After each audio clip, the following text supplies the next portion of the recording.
ඔහු දේශප්‍රේමී. පැහැදිලිව ඔහු දේශප්‍රේමී. ප්‍රභාකරන් මැරුණහමත් අපේ වැඩිහිටියෝ කිව්වේ ප්‍රභාකරන් වුණත් මිනිස්සෙක්. ඒ හින්දා සතුටු වෙන්න එපා කියලා. මෙහෙම කිව්වේ ප්‍රේම්නාත්සී දොළවත්ත.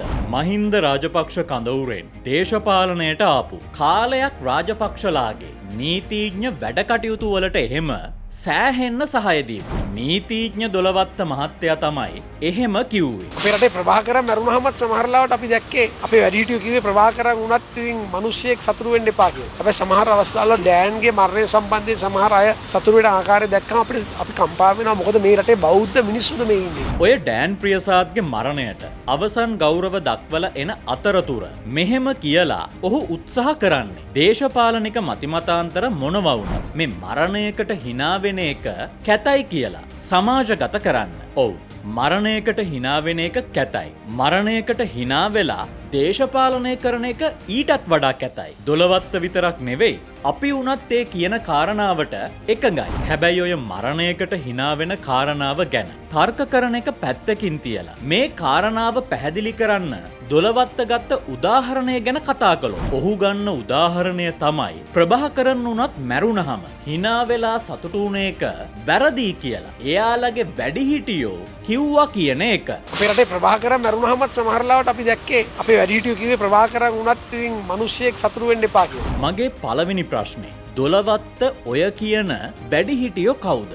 ඊළඟට යුද්ධෙ දින්නහම ප්‍රභාකරන් මැරුණහම පාරවල් ගානේ කිරිබත් කාලා ඒක සැමරුවේ කවුද? මොකද ප්‍රභාකරන්ගේ මරණයත් එක්ක තමයි යුද්ධයේ ජයග්‍රහණය තීරණය වෙන්නේ. ඔය ප්‍රභා ඉවරයි කියලා ආමි එකේ කොල්ලෝ hina වෙවි එන වීඩියෝ අපි දැකලා තියෙනවා. දැන් දොළවත්තට අනුව මේවත් හරිද වැරදිද කියන එක මම මේ වෙලාවේ තර්ක කරන්න යන්නේ නැහැ. හැබැයි දොළවත්තගේ වැඩිහිටියන්ට අනුව බැලුවහම ඒකත් වැරදි දෙයක් වෙන්න පුළුවන්. මන් දන්නේ නෑ මහින්ද මහත්තයාට මේවා පේනවද කියලා. කවුරු හරි මහින්ද මහත්තයාට මේක ගිහින් පෙන්නන්න.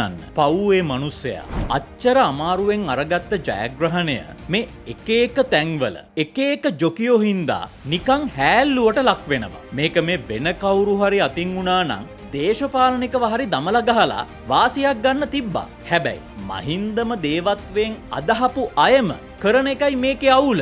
මේ රටේ එක මිනිස්සු මැරුණහම ඒවට ජීවත් වෙලා ඉන්න මිනිස්සු රියැක්ට් කරන විදිහ වෙනස්.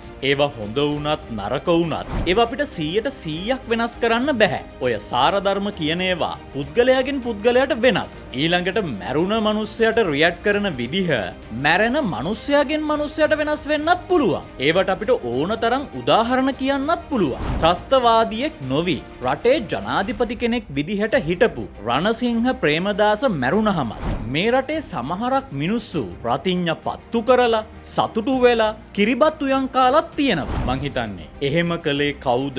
ඒවා හොඳද වැරදිද කියලා දොළවත්තට එයාගේ වැඩිහිටියෝ කියලා දුන්නේ නැද්ද දන්නේ නැහැ. ඔය ප්‍රශ්නේ තියෙන්නේ ඒක නෙවෙයි. ප්‍රශ්නේ තියෙන්නේ ප්‍රභාකරන් මැරුණහම ඔක්කොටම වඩා සතුටු වෙලා පාරේ කිරිබත් උයන් කාපු කඳවුරම අද මේ ඇවිල්ලා අපිට බන කියනවා වැඩිහිටියෝ කිව්වලු ප්‍රභාකරන් මැරුණහමත් සතුටු වෙන්න එපා කිව්වා කියලා. මට අහන්න තියෙන දොළවත්තගෙන් ඔයා එදා ඒ බණ ටික අහලා සතුටු නොවි හිටියද කියලා විතරයි. ඩෑන්ගේ මරණය සම්බන්ධව ජාතික ජනබලවේගයේ ඇතුළු සමහරක් මිනිස්සු කියන කතා අහලා දොළවත්තලට දුකක් ඇති වෙනවලු. එහෙම සතුටු වෙන අය දැක්කහම එයා කම්පා වෙනවලු මේ රටේ ඉන්නේ බෞද්ධ මිනිස්සුද කියලා. ඩෑන්ගේ මරණය සම්බන්ධයෙන් සමාජයේ සමහර අය විශේෂයෙන්ම ජාතික ජනබලවේගයට සම්බන්ධ අය කියන කාරණා දැක්මහම අපිට විශාල දුකක් ඇති වෙනවා මෙවැනි සමාජයක තමයි ජීවත් වෙන්නේ. එහෙම කියන දොළවත්තගෙන් අපිට අහන්න තියෙන්නේ එයාලගෙම කඳවුරේ මිනිස්සු අර කෝසලනුවන් හිටපු මන්ත්‍රීතුමා හදිසියේ මිය ගියහම එයා මේ රනිල්ගේ ගෙට ගිනි තිබ්බා. ඔහොම වෙලා මදි වගේ එකක් කියලා ඒ මරණයට බැනලා මිනිස්සු සතුටු වෙන හැටි ඔයා දැක්කේ නැද්ද? ඒ මරණය සම්බන්ධ පෝස්ට් වලට මිනිස්සු හහා දාන හැටි ඔයා දැක්කේ නැද්ද? මං කියන්නේ දැක්කේ නැත්නම් ඒවත් බලන්න. මේ දේවල් වගේම ඒ දේවලුත් වැරදි. ශ්‍රී ලාංකිකයෝ දහස් ගාණක් මරපු ත්‍රස්තවාදියෙක් වෙච්ච ප්‍රභාකරන් මැරුණහමත් අපිට සතුටු නොවි ඉන්න කියලා වැඩිහිටියෝ උපදෙස් දුන්නා කියලා කියන දොළවත්ත මහත්තයාට පුළුවන් වෙන්න ඕනේ ඔය කෝසල නුවන්ගේ මරණය වෙච්ච වෙලාවේ ඒ මිනිස්සයාගේ මරණයට hina වුණ අයට බණ ටිකක් කියලා දෙන්න. ඔය අනුන්ගේ කඳවුරු හදන්න කලින් තමන්ගේ කඳවුරු නිවැරදි කරගෙන හිටියොත් හොඳ නැද්ද? ප්‍රශ්නය තමන්ගේ නොවන තාක්කල් අර පිළිතුර දාර්ශනිකයි වගේ දැන් ප්‍රශ්නය දොළවත්තලාගේ වෙනකොට එයාලට මේක තේරෙන්න පටන් ගන්නවා. ආයෙ ටික දවසක් යනකොට අමතක වෙනවා. ඔය පිල්ලයන්ගේ ඉඳලා ප්‍රභාකරන් දක්වා දැන් මේ එයාලට කිබුල් කඳුළු පහළ වෙලා Taman මීට කලින් කිව්වේ කලේ මොනාද කියලා පොඩි අමතක වෙච්ච ගතියක් තියෙනවා. මං කියන්නේ දේශපාලනය කරන්න අනුන්ට ඇඟිල්ල දික් කරන්න කලින් තමන් ගාව තියෙන වැරදි ටික හදාගෙන ඉන්න. පිල්ලයන් කියන්නේ අපි දන්නවා කවුරුත් මේ යුද්ධය අවසන් කරන්න විශාල දායකත්වයක් දීපු කෙනෙක්. ඔහු දේශප්‍රේමී. පැහැදිලිව ඔහු දේශප්‍රේමී. අපි ගිහින් එන්න. යන්න කලින් සුපුරුදු විදිහට මතක් කිරීම ඔයාට. ඔයා තාම අපේ වීඩියෝස් බලන්නේ. අපේ channel එක subscribe කරන්නේ නැතුව නම් දැන්ම channel එක subscribe කරන්න. subscribe කරලා මේ වැඩේට අවශ්‍ය කරන ශක්තිය සහාය අපිට ලබා දෙන්න.